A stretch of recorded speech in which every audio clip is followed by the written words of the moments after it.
And it's kind of, see how it's kind of thick to start with? That's okay, because we're going to take away. And do you eyeball the size or any rules on That's that? the next thing I'm going to say. An ear is about the same, oh gosh, let me just show you. On a head, it's the eyebrow, so the point of your eyebrow,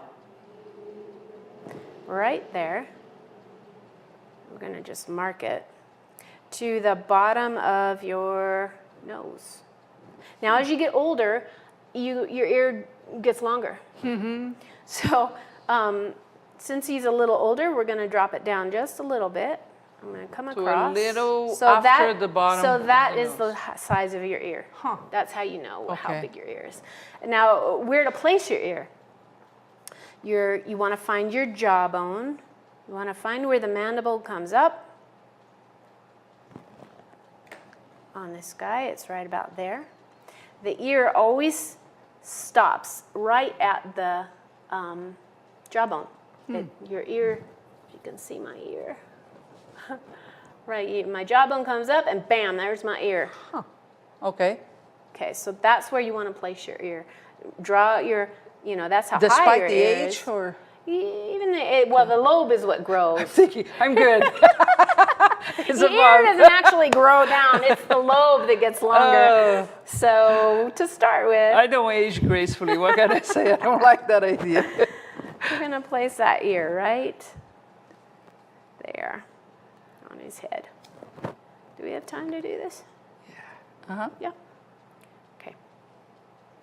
So you're going to place it on, and then it's thick right at this point, but we're going to keep our finger on top of it. Don't just start squishing it up because it'll just grow. Keep your finger on it and come around the back side, and we're going to just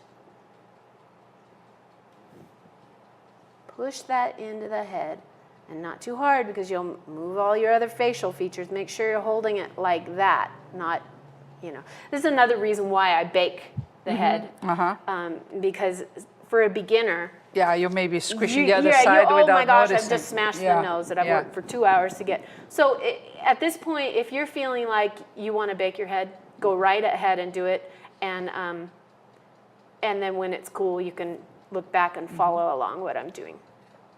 Because you'll see how I'm holding it. I'm holding it like this, and I'm just melding that into the head all the way around till you get to the lobe. All right, push that in.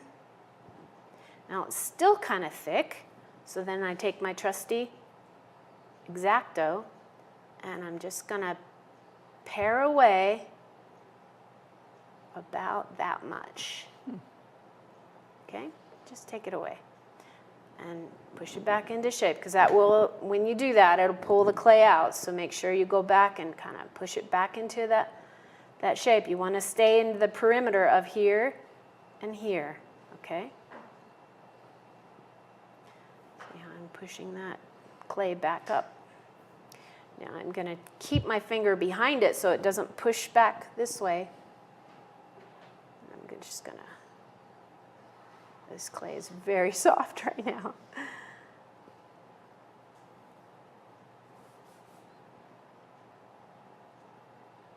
It's hot in here. It is getting, it is, and the clay is starting to react. Yeah. So this is when it gets kind of tricky, but. There are two stages in a studio. You really either hot or are sweating or freezing.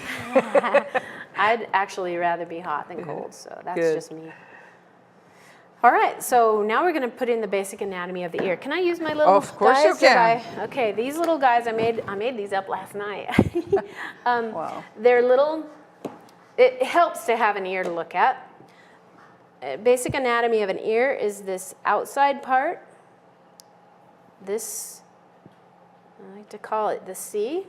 Let's put it over here in the thing so it can, there.